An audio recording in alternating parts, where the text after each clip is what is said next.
In the gym with Dillon Danis. Yes. Fight camp underway. How you feeling, Dillon? Excellent. Right now, I could fight him tomorrow if I had to, or tonight, so I feel great. Just waiting now. You were putting the work in there. You're saying it's going to be knockout. You're talking early finish. There's no way this fight goes the distance. No way. I don't think this fight goes the distance. Other than a KO, I think I'd make him quit. Either, he just goes down on the knee, or he calls mercy, or his fucking team calls in the towel. One of his side women throwing the towel, I don't know. I see him either breaking or getting knocked out, so I don't know which one would be more satisfying. Jab.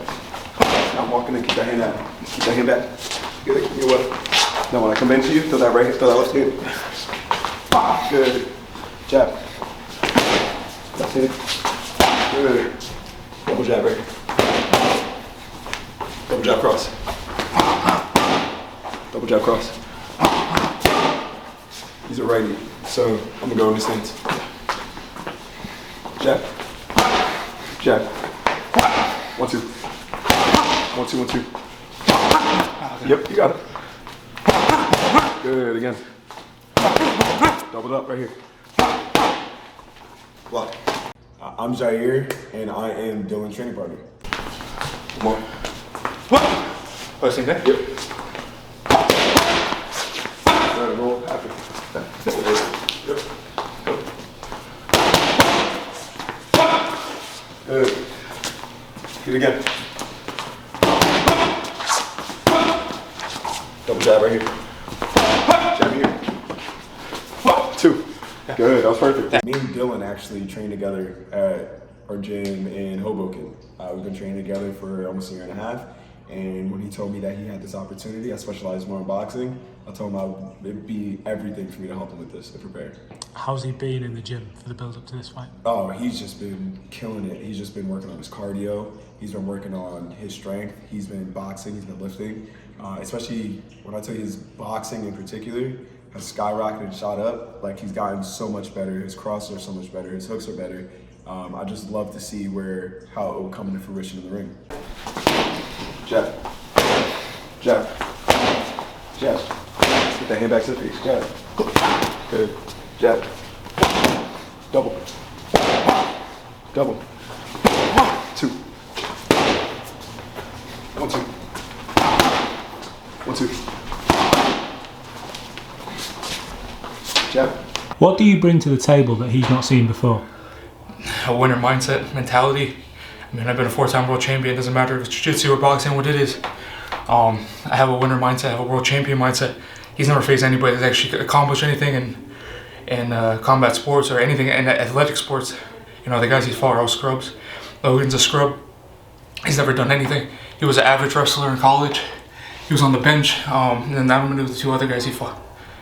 Hold on. We got someone in the crowd here. Dillon Danis. Talk to me a little bit about Texas.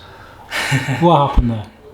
Yeah, someone told me he wanted a latte, so I just delivered it to him straight to the face, I know you don't need to. Oh, yeah? I can knock you out if I want to. do it right now. Well, right now. Let's not do that right Well, now. a little slap. Yeah, don't worry. Yeah, Texas was weird. He talks a big game for having like 30 security guards, He's not stupid. He knows if we get into it, what would happen. And in the fight, he has to be worried of that too, He might just snatch his neck and choke him unconscious before the referee gets in there. So you never know what's gonna happen. So that's in the back of his head anywhere we go. So in Texas, it was the same thing. He was watching for his life. So in the ring, he has to keep that same mindset. Doesn't matter how fast, if I get his neck or I get his back, I can put him out. He says you've never faced anyone like him. What do you say to that? I mean, I fought the best in the world in jiu-jitsu, and I trained with the best in MMA. What does he bring to the table? I don't understand what he brings to the table. He's a YouTuber, blogger, video gamer. I don't know what he brings to the table. I never see in any of his fights. He's terrible. He swings. He hits the back of the head on everybody. I don't know how none of the referees call it. He doesn't punch you in the face. He throws it with his eyes closed. He hits you in the back of the head. I don't think he's faced any of those guys have faced anything like me. So Jake, Logan, KSI, I consider them the elite of that group. Those other guys I don't care about or don't think about. They're all trying to take pictures of me at those events. I don't pay attention to them.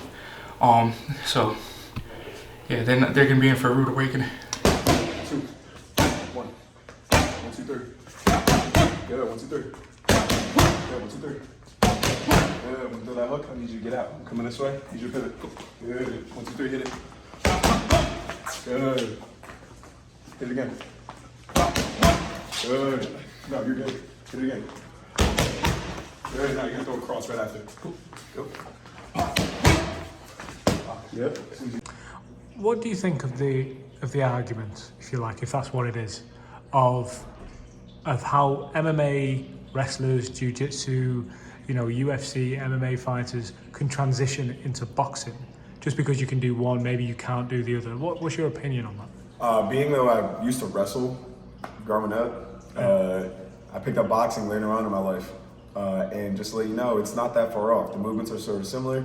And if you are a coachable athlete, it shouldn't be that hard to really transition. Because in wrestling, you got to put more of the weight on your front foot. And in boxing, that's not a good thing. So the transition, if you do it the right way, shouldn't be that bad. Great athletes don't really get to, great athletes, they get told one time and they could just do it, right? So it just all depends on who that athlete is, who's going into that transition. Because if you're a Ben Askren, it's not a good transition.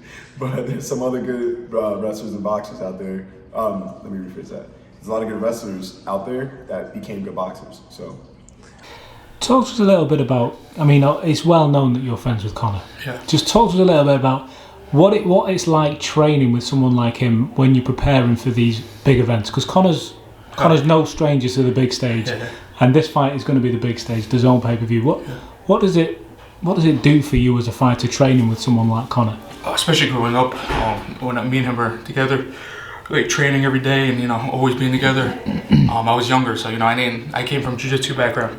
In jiu-jitsu, I was at the pinnacle, but it wasn't compared to what Conor was dealing with in the UFC and stuff. And I learned so much watching him and learning how he deals with certain situations and how calm he is. And yeah, he's just a different animal. A lot of people don't understand that. I've been around a lot of fighters in my life, growing up in this game.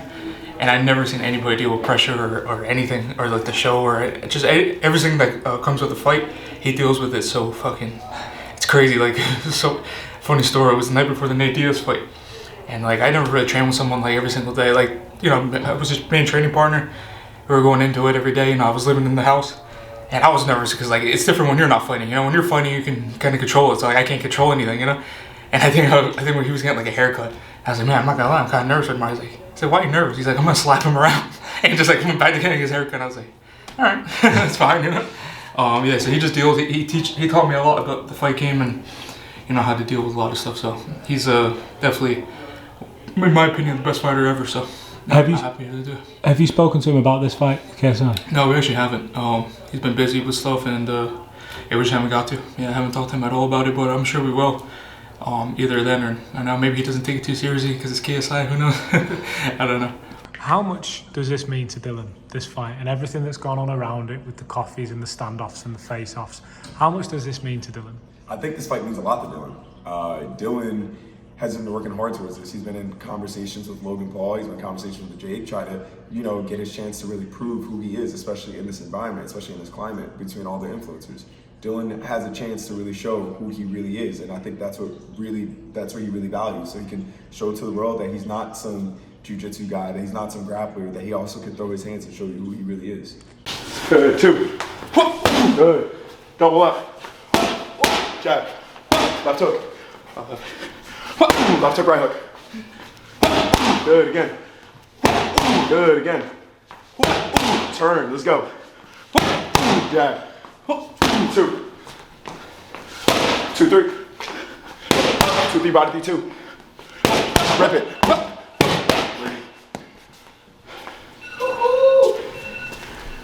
Listen. Easy money. Easy money. Easy money. Fall back. Stay with me. Roll. Stay with me. Yeah, 2. 1. 1, 2.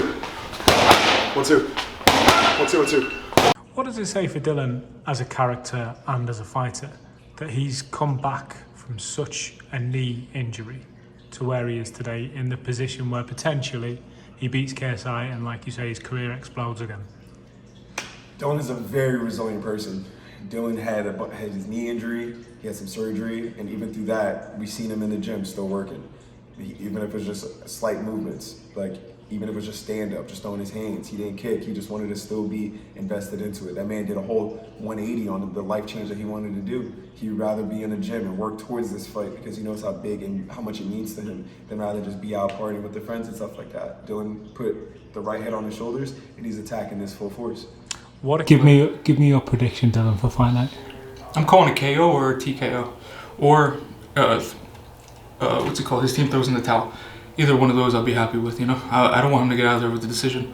Like with me, beating him by decision, I don't think they'll teach him a lesson unless I just batter him for fucking 6 rounds. You know, the refs are on his side; they might not stop it. So we're in London, his hometown. So I just have a feeling he's gonna quit. He's gonna give up. He's not gonna be able to deal with it anymore. Once I keep hitting him, he's not gonna be used to it. You know, one thing about KSI too, I seen him since he's been training for these fights. He never has any marks on his face or anything. I feel like he goes to these gyms and they take it easy on him, kind of what they do with Jake, where they tell the guys not to go hard with him. And so my face is all battered and beat up because I train with the best in the world. I'm an ugly motherfucker. You could see he's always perfect and all this stuff. So I just feel like those guys are going easy on him on that gym. I don't think anybody actually goes hard with him. So he's gonna see. Now let you slip. After or? Yeah, slip right after. Body shot right there. Yep. Go. Good. No, you're good. Hit it. No, don't pull back. Okay, just go straight in. Just go. If you hit me, you hit me. I don't give a fuck. Go. There it is. Go.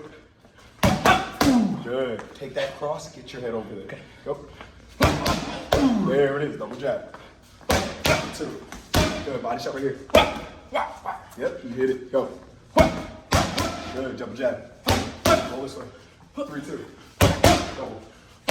Roll this way. 2-3. 1. Jab. Good. Jab. 2. 2.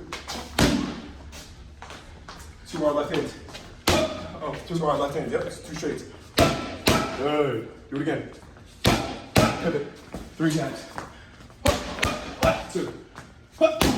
KSI strengths, I think KSI applied a lot of pressure. But that also could be his downfall. But pressure really changes the fight, really changes the fighter. So we can see what happens if somebody puts that pressure back onto him, or if people just take it back. I mean, there's so many ways you can fight a pressure fighter. He swings hard and he swings heavy. He clipped a lot of his other fighters like that. And he likes to keep his arms out open when he throws these. There's a lot of things I'm already picking apart and picking a piece that I can just even regurgitate to Dillon. We've been working on it with his game plan. We're working on a lot of things. So it's time to just put everything into fruition and just show the world what my man can do.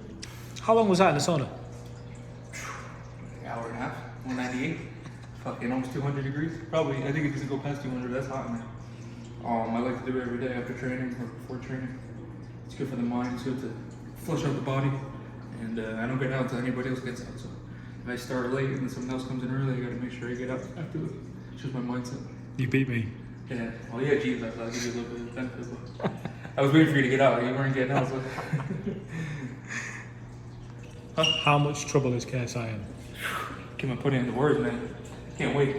When I start talking shit to him in his face and he starts getting out of breath, can't wait. Maybe I knock out his corner for talking shit too at the same time. Bunch of scrubs, man. Bunch of old MMA guys that they were never relevant like I am, so they talk a bunch of shit. And I'm gonna see when I knock out their boy. They coach my MVP and Mike Perry knocked him out, so they think that they get their fight or whatever, but they don't. So I'm fucking tired. It's hot.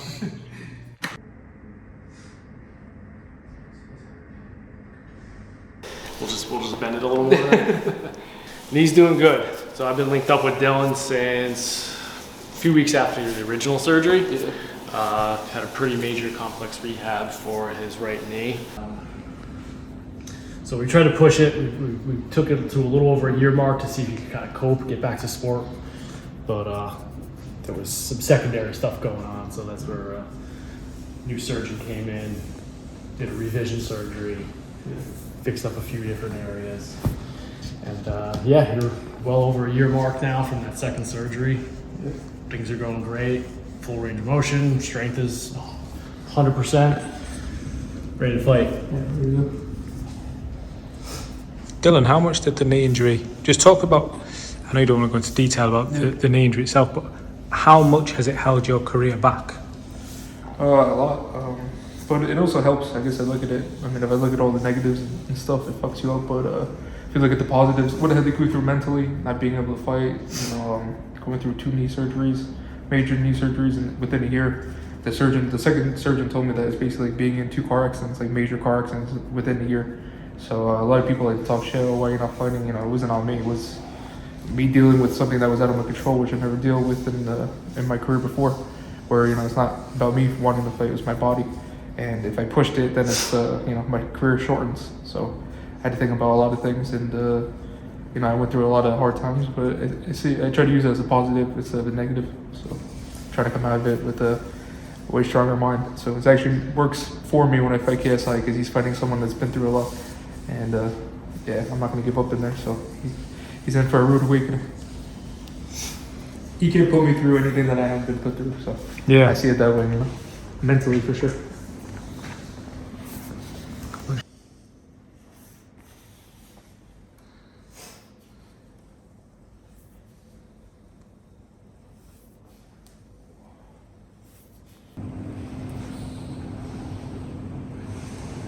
Can you imagine the memes that are going to come out of this? Don't include me in any.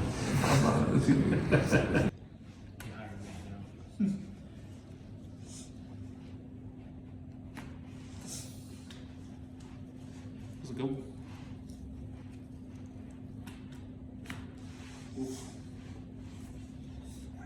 Jan 14th, we find out, Dillon. We found out what happened. I'm excited. I'm excited for the world to see because everybody that's around me knows and I know. So now it's just going to be me taking his head off and dancing on it, I guess. And then having a pint after in London.